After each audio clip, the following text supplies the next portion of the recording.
Bueno, lo primero, gracias por la invitación, gracias al alma, yo creo que de la Bienal, que es José Manuel Pozo, gracias a la escuela, gracias a la dirección y gracias a la gente, porque yo creo que lo más importante es poder charlar y comentar y conocer y discutir temas, ¿no? Yo quería hablar sobre el exilio español, centrado básicamente en México. Y yo creo que la pregunta lógica de la mayor parte de ustedes es: ¿y qué tiene que ver el exilio español con una Bienal de Arquitectura Latinoamericana? Bueno, yo creo que tiene que ver por un motivo muy concreto. En la historia cultural de su continente y esto, ha habido dos momentos excepcionales. Uno es lo que se origina tras 1492, pero hay un segundo momento, y es cuando en 1936, 1939, la guerra de España termina de mala manera, es decir, mal, y muchas personas van a exilarse. Van a partir, van a marchar muchísimos técnicos. Recuerden ustedes que a México viajan casi 14.000 personas, que luego se incrementan a los 2 años o 3 con otras 5.000, y de esas casi 20.000 personas, 20% son intelectuales. De esos intelectuales, casi 27 son arquitectos. Durante mucho tiempo en España se ha mantenido la idea que la gran aportación cultural que hizo España a América con motivo del exilio. Al mismo tiempo se ha insistido mucho en cuanto a la pérdida de todos aquellos profesionales tuvo como consecuencia empobrecer el país.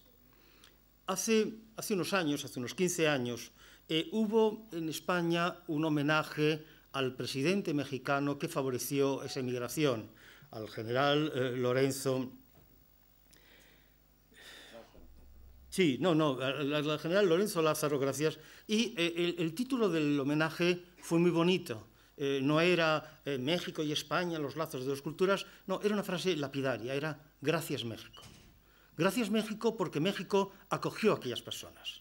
Fue el momento en que México, a través de este personaje, posibilitó la llegada y, lo que es más importante, permitió que los dramas se canalizaran y se fueran un poco disolviendo de alguna manera. Miren, yo pertenezco a una generación que tengo muchos años, pero que cuando yo entro en la universidad a mitad de los años 60, en pleno franquismo, en un franquismo que todavía nos contaba historias sobre cuánto los exilados eran personas amargadas, personas que habían perdido la identidad, etcétera, etcétera, y que los buenos eran los que se habían quedado, por supuesto. Llego a la universidad y me encuentro muy rápidamente con que se me ofrece la visión contraria. Quienes se han ido han sido la vanguardia, quien ha quedado ha sido una arquitectura absolutamente académica y pobre, y por lo tanto es necesario empezar a entender cuánto España perdió todo con aquella gente que se fue.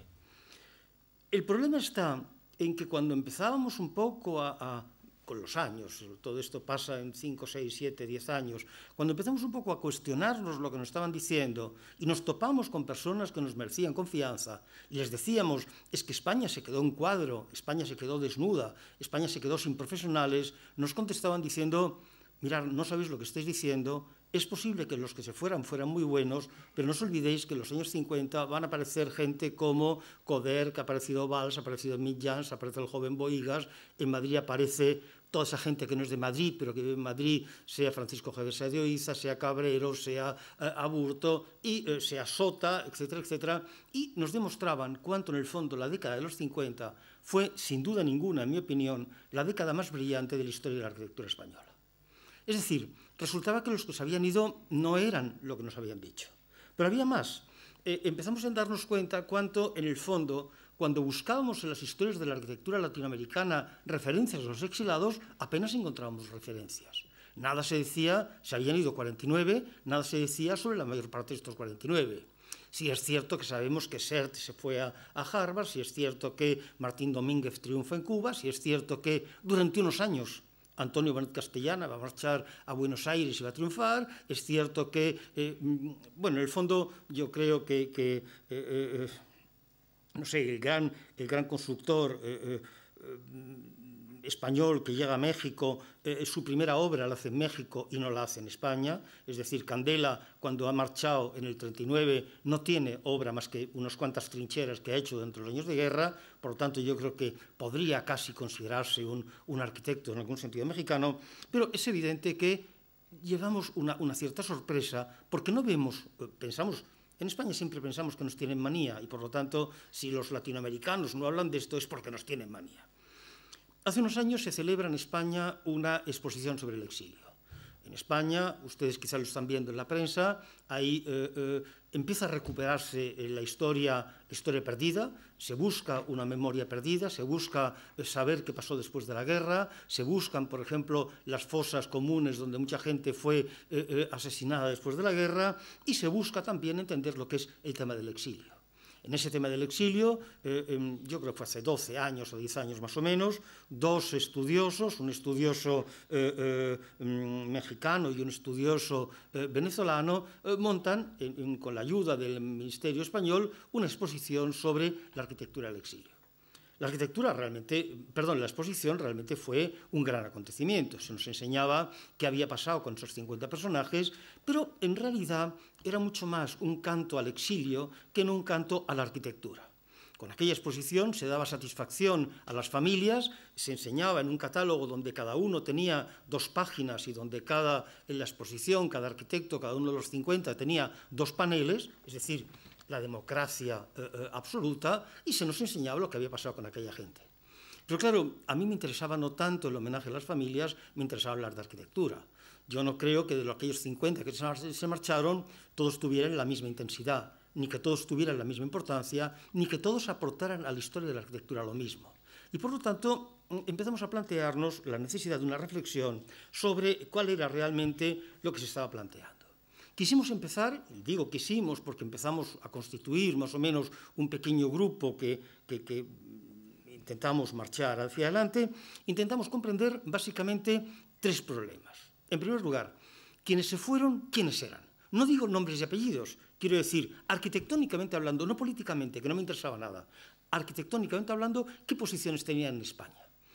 Y nos dimos cuenta de un tema absolutamente desconcertante. No eran, la mayor parte de ellos, personas de vanguardia, muchísimos de ellos jamás habían publicado una obra, muchísimos de ellos jamás habían participado en ningún momento, digamos, de una arquitectura inquieta, desconocían las discusiones centroeuropeas sobre lo que significaba la cultura de la vivienda, la cultura de la ciudad, y nos encontramos con que había que empezar a entender quiénes habían partido.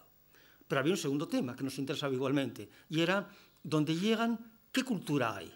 Es decir, pensamos que efectivamente, esa palabra tan española, son misioneros de algo, que están llevando la cultura europea a una América ignorante, atrasada, y nos damos cuenta que lo primero que teníamos que hacer era estudiar el medio.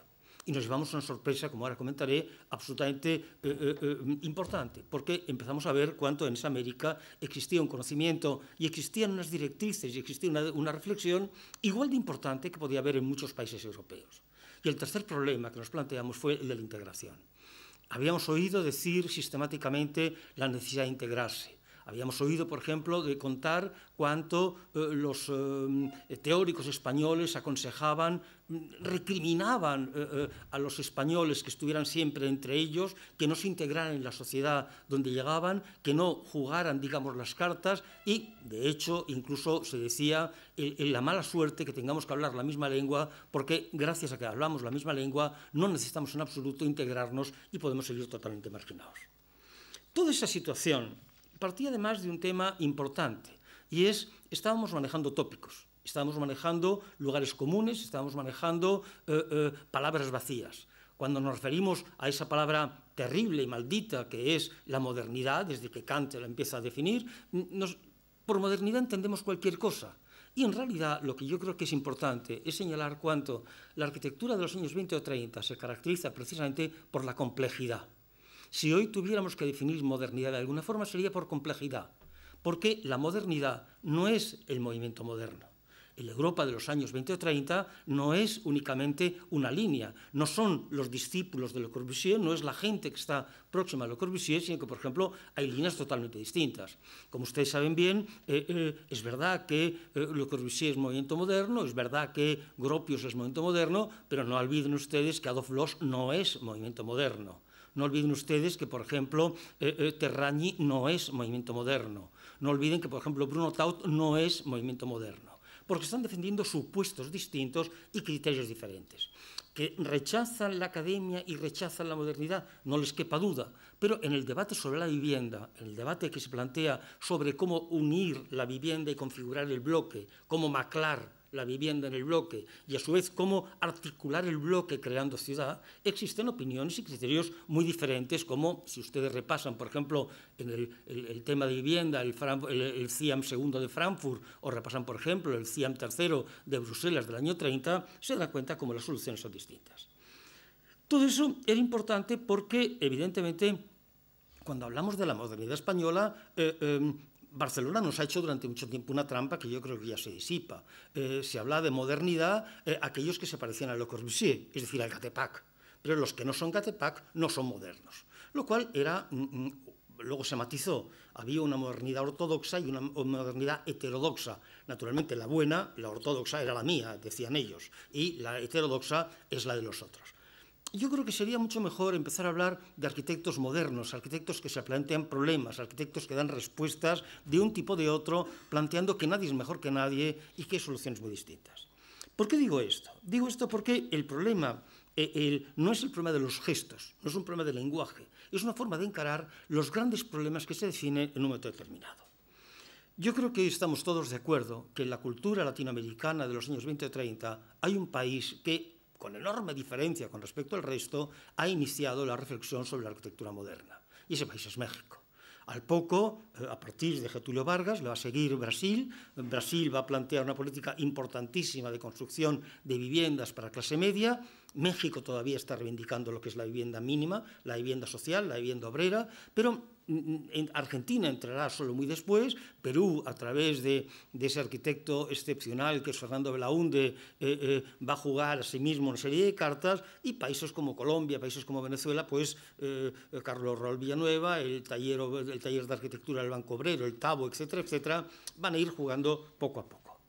Pero cuando nos encontramos, por ejemplo, con el problema de México, lo primero que tenemos que ver es, efectivamente, esos españoles que llegan, esos arquitectos españoles que llegan a México, con cuál es, no digo su práctica profesional, porque es muy distinta, digo, los problemas que han estado acostumbrados a oír, a discutir, son muy claros. Son, por una parte, ¿qué se entiende por arquitectura nacional?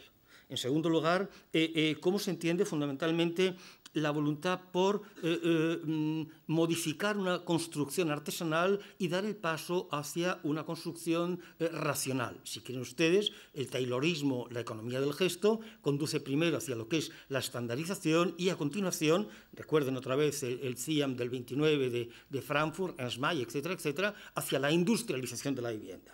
El tercer problema que se plantea es la política de acceso a la ciudad, perdón, la política de acceso a la vivienda. El cuarto sería entender lo que es la colonización interior en ciertos países, en países como España, por ejemplo, donde la economía está más que centralizada en las grandes urbes, es necesario actuar sobre el centro del territorio. Eso, además, después del 29, al aplicarse una política keynesiana que obliga a los grandes proyectos de Estado. Recuerde la palabra proyectos de Estado porque me la voy a encontrar en México dentro de muy poco, lleva a que la República esboce dos líneas de reflexión básicas. En primer lugar, un plan nacional de obras hidráulicas, es decir, en los trasvases de las cuencas hidráulicas en las distintas cuencas que hay en España, pero al mismo tiempo una política de transportes, lo cual me lleva tanto a una política de electrificación como una política de carretera.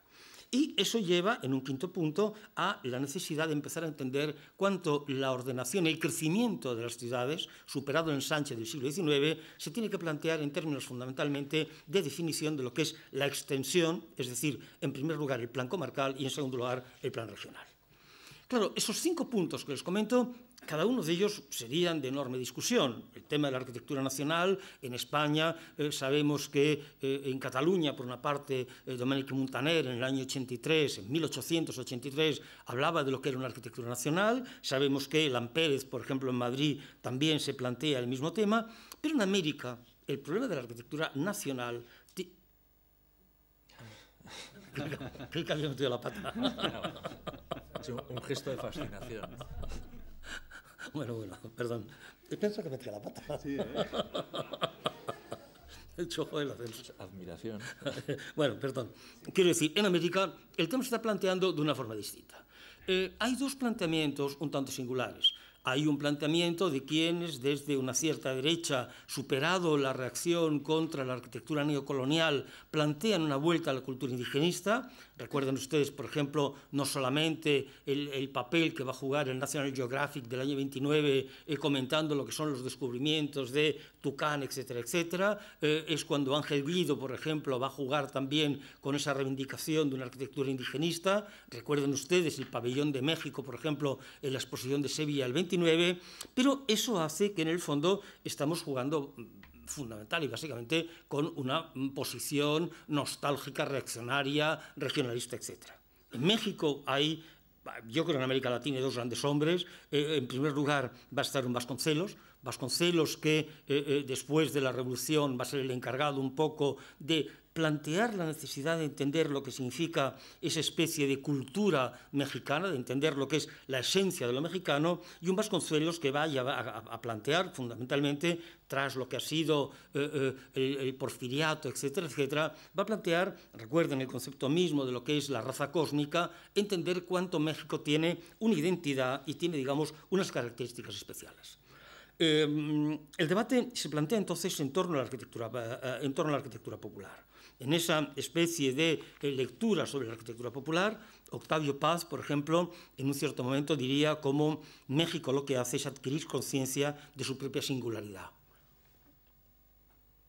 La singularidad mexicana. Es decir, cuánto lo que es necesario es entender lo que se es, y ese entender lo que se es va a plantear distintas opciones. Uno será el folclorismo, uno será el disparate indigenista o el disparate neocolonial, lo que ustedes quieran, pero para otros, fundamentalmente para ese Vasconcelos que les digo, lo que se plantea es la necesidad de volver los ojos hacia lo universal. Vasconcelos va a querer una arquitectura universal. Vasconcelos va a querer una arquitectura que sea al mismo tiempo síntesis de lo mexicano y síntesis de la modernidad. Y en un momento en el cual México se regenera como nación, después de lo que ha sido el proceso revolucionario, y en un momento en el cual lo que aparece es la búsqueda de raíces propias, es cuando se plantea un debate importante sobre, fundamentalmente, cómo construir, y aquí entra la singularidad mexicana, la necesidad de una vivienda social. La diferencia que puede haber entre, como esto Bombucchi, por ejemplo, lo ha estudiado en el caso brasileiro, acaban de publicarse, no sé si los brasileiros lo conocen, los 3 tomos gigantescos de ese catálogo de la vivienda social en Brasil, etcétera, etcétera. Pero mientras que las viviendas, por ejemplo, que se van a construir en Brasil son viviendas para la clase media, son viviendas para funcionarios, lo que se va a construir, por el contrario, en México son viviendas obreras. Orbegozo ha convocado el famoso concurso de vivienda, un concurso de vivienda social que convoca por su cuenta, en el cual, por ejemplo, interviene O'Gorman. O'Gorman lanza las propuestas en el año 29 de qué tiene que ser esa especie de mito, donde quizá es posible que haya la huella de un cierto Le Corbusier. Pero lo importante es que a través de esta posición de O'Gorman se destaca una reflexión muy importante. En primer lugar, la crítica que aparece contra Le Corbusier es furibunda, por un tema muy concreto, porque Le Corbusier es estético. Es decir, porque Le Corbusier, como se va a plantear, por ejemplo, se ha planteado en el Congreso de la Sarraz, lo que está planteando fundamentalmente es una nueva forma. No sé si ustedes conocen, por ejemplo, los comentarios que Camacho hace en Cuba después del Congreso de la Sarraz, cuando dice se nos quiere imponer una nueva estética, pero recuerden ustedes que, por ejemplo, Villagrán, en su texto, en su teoría, en el Tratado de la Teoría Arquitectónica, en 1926, los comentarios que hace sobre Le Corbusier son apenas mínimos, efectivamente, se refiere a él, pero no profundiza en absoluto, y lo que busca, yo creo, fundamentalmente, es demostrar cómo es un hombre que tiene cultura europea, pero que no conoce, en el fondo, los temas del debate. Y es entonces, en el año 28, cuando en México se plantea un debate centrado fundamentalmente sobre 4 aspectos, que son las técnicas modernas en la arquitectura, en segundo lugar la estandarización, en tercer lugar la economía y en cuarto lugar la relación entre Estado y arquitectura. Es decir, sorprendentemente, los temas mexicanos son exactamente los mismos que se están discutiendo en España. Es decir, eso debería llevarme a pensar que van a llegar a México y se van a encontrar con una situación que es exactamente la misma que en España, por lo tanto van a poder aportar la experiencia española.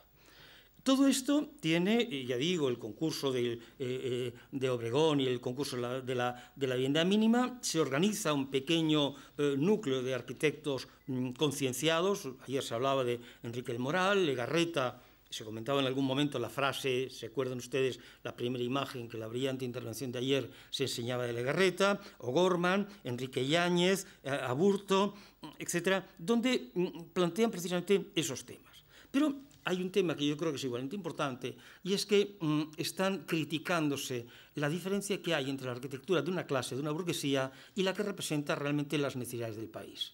Ayer se hablaba en esta frase de qué sentido tiene que sigamos hablando de una nueva estética, etcétera, etcétera, pero esa frase se complementaba en esa misma plática con una especie de sentencia que era, bueno, pues como una piedra tirada a una charca. Se decía, México estamos construyendo, pero esto es como estamos construyendo, y es lo más parecido a con chistera y taparrabos. Es decir, jugamos con la chistera, jugamos con el gran gesto, pero nos olvidamos que la gente en realidad está viviendo con taparrabos.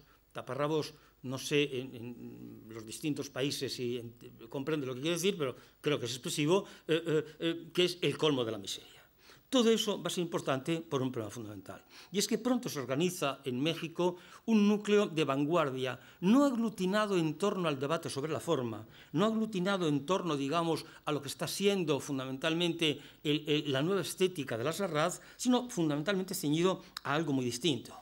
Lo moderno, se dirá, no es una causa. Es decir, lo moderno es una casa, lo moderno es la necesidad, lo moderno es el programa de necesidades y no es, por el contrario, un estilo. Se rehúsa el concepto de estilo. Y es entonces cuando, de nuevo, Octavio Paz vuelve a decir el objetivismo no era corregir elementos, usos incorrectos, es decir, abusos, sino que el objetivo era precisamente cambiar los usos. No los abusos, sino los usos. Es decir, redefinir un planteamiento distinto de lo que es la arquitectura. Claro, ese planteamiento hace que cuando me atrevería con el mayor vergüenza del mundo a hacer una pequeña crítica a muchos de los estudiosos latinoamericanos que tienen una obsesión en encontrar cualquier estornudo de Le Corbusier pudo tener consecuencias en América Latina.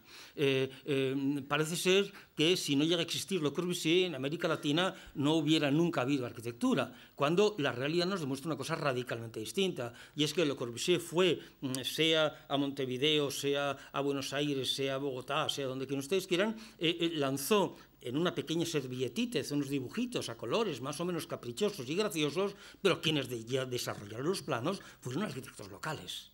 Fueron arquitectos que no siguieron las pautas de Le Corbusier, y me estoy refiriendo desde un Martínez Inclán en La Habana, o me quiero referir, por ejemplo, a cuánto Rotival va a tener el apoyo del gobierno en Caracas, o cuánto, por ejemplo, aparecen las transformaciones de México, o cuánto, por ejemplo, aparecen en cada uno de los países características totalmente distintas. Eso hace que quizás sea necesario entender una historia de la arquitectura contemporánea al margen de la presencia de Le Corbusier. ¿Qué quiero decir con eso? Quiero decir que Europa, que estaba manteniendo un debate importantísimo, esa opinión que yo les he contado ahora de con chistera y taparrabos, y esa necesidad de entender que la arquitectura moderna no era el uso, el abuso de determinados elementos, sino el uso, y que por tanto lo que era necesario es cambiar por completo el concepto de la arquitectura, lo voy a encontrar en la arquitectura centroeuropea. lo voy a encontrar en otra de las líneas de esa modernidad que les digo. Por ejemplo, Adolf Bene lo que plantea en un cierto momento, el alemán, es cómo la objetividad es la fantasía que trabaja con exactitud. Es decir, el arquitecto tiene que trabajar con exactitud. El arquitecto tiene que trabajar, yo ya sé que en estos momentos casi la frase no tiene sentido para muchos, con lapiduro.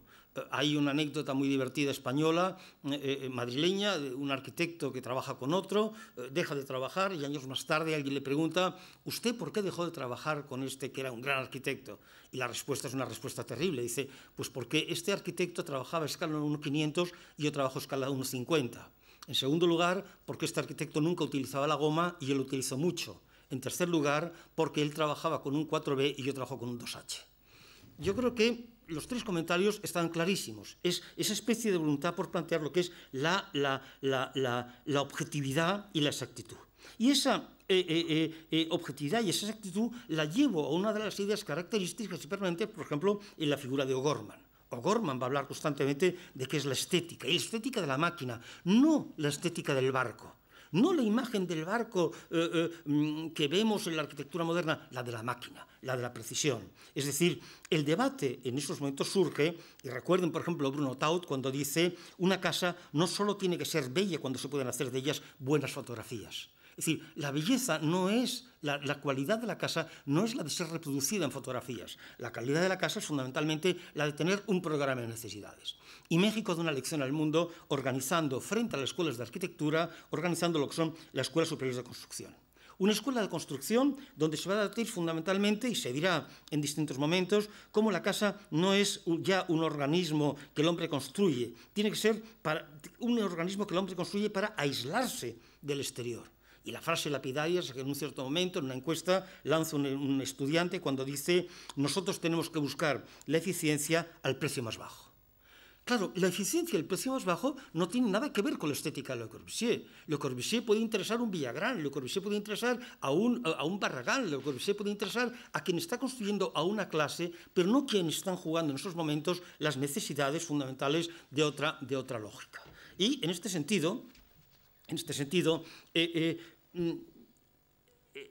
son varios los que retoman el tema. Pero claro, cuando yo esto se lo estoy contando, vuelvo a mirar a España. En esa España, en un debate, en un personaje más que importante en esos momentos, en Madrid hay, frente a la cultura catalana, importantísima, hay otra cultura paralela que es la madrileña. En Madrid hay, les pongo por ejemplo un caso, hay una residencia, hay una casa donde viven jóvenes intelectuales, jovencísimos intelectuales, en un mismo pasillo, habitaciones una enfrente de otra. En una habitación casi monacal vive un poeta de Granada que pasa el día en Madrid, que está escribiendo poesía, teatro, etcétera, etcétera, que se llama Federico García Lorca. Enfrente está un pintor que el padre es notario en Cadaqués y que ha venido a Madrid porque huyendo del padre, etcétera, etcétera, y que tiene una relación espléndida con este García Lorca, que es naturalmente Salvador Dalí. En la otra habitación, de más para allá, hay un poeta pintor del puerto de Santa María, andaluz, que con ellos forma pandilla, que es Rafael Alberti, y es donde, coordinando todos ellos, aparece un personaje rarísimo, farmacéutico, archivero, intelectual, que va a marchar, que va a ser el que funde el Colegio de España, después Colegio de México, en México, que es, naturalmente, Moreno Villa. Y en esa casa no solamente viven estos, sino que es donde llega un joven argentino que luego de madre inglesa, que se va a quedar ciego al poco y que dentro de unos años y que forma grupo con ellos, que es naturalmente Jorge Luis Borges. El cónsul de España en Madrid se pasa la vida con ellos, es un poeta que todos conocerán, que es Pablo Neruda. Ahí es donde llega el músico Manuel de Falla a tocar con ellos en el piano que tienen en la gran casa todos los días. Ahí es donde viene quien luego será director del Museo del Prado durante la guerra, no del Louvre, del Museo del Prado, quien milita en el Partido Comunista de España y no francés, que es Pablo Ruiz Picasso. Y todo este grupo, digamos, ahí va a llegar a dar conferencias Madame Curie, la que va a tener 2 premios Nobel, la que los rayos X, etcétera, etcétera. Ahí arriba ahí va a llegar, por ejemplo, también al mismo tiempo Carter, el arqueólogo que acaba de descubrir la tumba de Tutankamón y el mito de la momia, etcétera, etcétera, y es el centro de debate. En ese centro de debate hay un personaje que es clave, que es ese Moreno Villa que les digo. Y Moreno Villa, en esos momentos, en el año 32-33, antes de marchar a México, pronuncia una conferencia importantísima que es muy clara con el concepto. Función contra forma, confort contra lujo. Hay que buscar lo que es la función en la vivienda. Es necesario buscar lo que es el confort en el lujo. Y entonces, toda esta especie de situación cristaliza cuando estalla la guerra. Cuando estalla la guerra, cuando en un cierto momento Cárdenas, el general Cárdenas va a pedir al embajador en París, a Narciso Bassols, por ejemplo, que le ayude a recuperar los españoles, la ocasión es excepcional para los españoles, porque precisamente van a poder jugar lo que en México se había planteado y que ellos estaban jugando. Es verdad que entre Madrid y Barcelona hay grandes diferencias, pero en la forma de dar respuesta al problema, pero no en la forma de plantearse el problema, que es idéntica. Si Barcelona discute sobre la célula, Madrid discute sobre la célula. Si Barcelona debate sobre cómo maclar la célula para configurar el bloque, Madrid debate sobre la célula para configurar el bloque. Y si Barcelona teoriza sobre el plan regional, Madrid está teorizando sobre el plan regional. Desde distintos supuestos, Barcelona quizá más formales, y Madrid juega con otros componentes formales. ¿Por qué es importante esto? Porque efectivamente cuando llegan todos estos intelectuales a México, México pretende fundamentalmente esbozar tres políticas muy claras. En primer lugar, recuerden ustedes, aunque sepan poco de la Revolución Mexicana, la preocupación agraria. Es necesario potenciar lo que es el mundo del campo, es necesario dar a los campesinos terrenos. Se ha planteado la reforma agraria y, por lo tanto, se plantean las grandes operaciones de las colonias, por ejemplo, la gran colonia de Santa Clara. En segundo lugar, es necesario fundamentalmente debatir sobre qué significa la célula y, en tercer lugar, es necesario empezar a plantear, a reflexionar sobre cómo se puede construir esa nueva situación.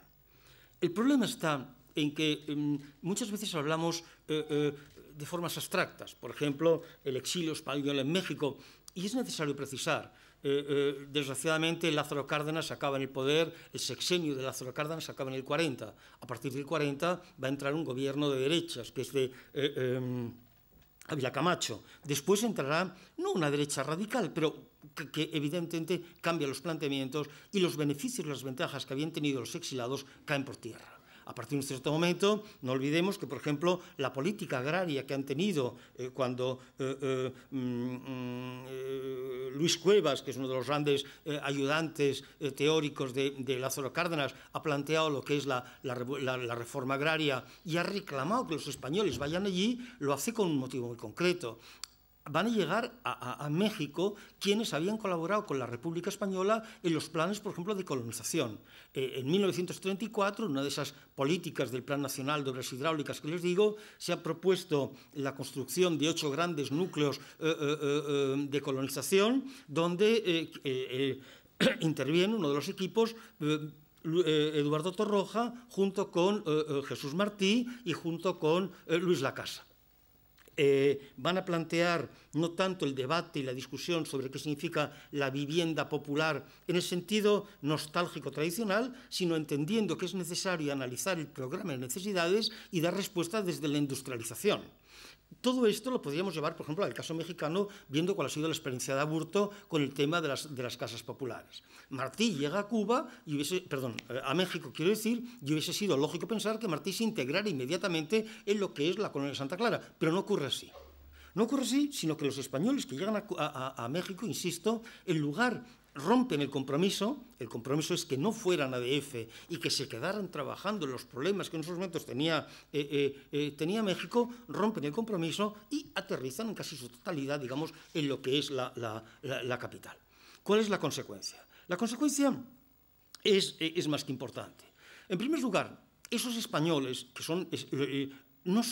no eran en su mayoría arquitectos de vanguardia.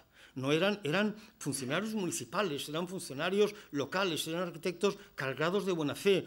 Apenas unos pocos pertenecían al Partido Comunista, alguno pertenecía al Partido Socialista. Uno de ellos, por ejemplo, Azorín, que era uno de los grandes especialistas en la construcción de casas obreras desde el año 22-23 en España, cuando llega a México no se integra en los proyectos de construcción de casas baratas. Y ahí nos encontramos con que hay una especie de, además, de quiebro singular. Por ejemplo, en Bilbao hay un joven arquitecto brillantísimo, excepcionalmente brillante, que es Madariaga, que ha participado en el grupo del Gatepac, llamado el Grupo Norte, que ha sido liderado por Izpurua y que cuenta con personajes tan brillantes como, por ejemplo, Luis Vallejo. Luis Vallejo, yo creo que sería necesario hacer una tesis sobre él, porque es un tema más que importante. Y este personaje, por ejemplo, se presenta al gran concurso que hay en el País Vasco, que es Solocoetxe, obtienen una puntuación excelente en el concurso Solocoetxe, y en otras propuestas demuestran, por ejemplo, que son capaces de repetir los temas que Ginsburg, que la Unión Soviética, está proponiendo en esos momentos, que conoce las propuestas de Asnova, que conoce las propuestas de Lez, que conoce las propuestas, digamos, de los planes quinquenales y que las llevan a España. Este Madariaga, que tiene una carga teórica más que importante en lo que es la vivienda social, llega a México y en lugar de contactar con Legorreta, por ejemplo, con O'Gorman, con Yáñez o con Del Corral, va a hacer todo lo contrario. Va a entrar, por ejemplo, en la oficina de Villagrán, que en esos momentos es el arquitecto comercial de calidad. Es decir, los exiliados españoles, en lugar de llevar la experiencia revolucionaria como sí están haciendo los alemanes, los tres alemanes, sea Matthias Goeritz, sea, por ejemplo, Hannes Meyer, sea, por ejemplo, Max Zeto, que tienen un papel activo, los arquitectos españoles, sorprendentemente, dan un paso atrás, piensan que han sufrido demasiado y no siguen esa carta. Les pongo otro ejemplo. En la Guerra Civil Española hay una batalla más que importante, que es la batalla del Ebro. Es necesario cortar el avance de las tropas franquistas hacia Barcelona, es necesario actuar en el Ebro, es necesario reconquistar una zona y Enrique Lister monta lo que se llama la batalla del Ebro. Bien. En esa batalla del Ebro, que lleva la iniciativa la República, General Lister cuenta con dos tenientes coroneles que son arquitectos. Arquitectos que son los que van a plantear el paso de los puentes móviles, etcétera, etcétera. Uno es Enrique Segarra, el otro es Otilio Botella. Segarra y Botella son arquitectos. Se han formado en la Escuela de Madrid y los dos van a emigrar a México. Entiendan ustedes, dos personajes que llegan con la experiencia de la guerra, con la experiencia de la construcción de lo necesario, de construir con lo mínimo, con el funcionalismo, etcétera, etcétera. ¿Qué hacen en México? Montan una empresa constructora. Es decir, no asumen el compromiso, quizá cansados, quizá la guerra ha sido terrible, pero no entran en el debate mexicano que hay en esos momentos. Entonces, todos estos problemas que vemos, toda esta especie de problema de la no integración, además lleva a otra especie de consecuencia que para mí es más que terrible, y es cuando nos damos cuenta, cuando perseguimos los nombres, el desencanto de muchos de ellos. La palabra desencanto, a los que vienen de fuera no les dirá nada, pero en los años de la primera transición fue una palabra que sonaba constantemente, ¿no? Es decir, la canción incluso de Luis Llach, la de No es así, ¿no? Es decir, ¿para qué ha pasado todo lo que ha pasado para que al final estemos como estamos? Pues bien, ese desencanto es el que conduce directamente a una especie de separación. ¿Qué pasa con el exilio? Que apenas hay nombres. Quienes tenían una trayectoria, efectivamente la continúan. Es verdad que, por ejemplo, yo puedo jugar con los nombres de la Casa tampoco, porque el pobre marcha a Moscú y ahí le van a machacar. Sánchez Arcas tampoco, porque va a marchar a Polonia y ahí le van a machacar. Por ejemplo, los nombres de Martín Domínguez, los nombres, por ejemplo, de Antonio Bonet Castellana, el nombre clave, mágico, evidentemente, de José Luis Sert. Sert es un personaje de primerísimo orden que va a jugar olvidando lo que es la política y va a seguir un poco a su juego, plantean esa especie de relación. Por eso, hablar del exilio significa hablar de, en primer lugar, desmitificar un tema en la cultura española.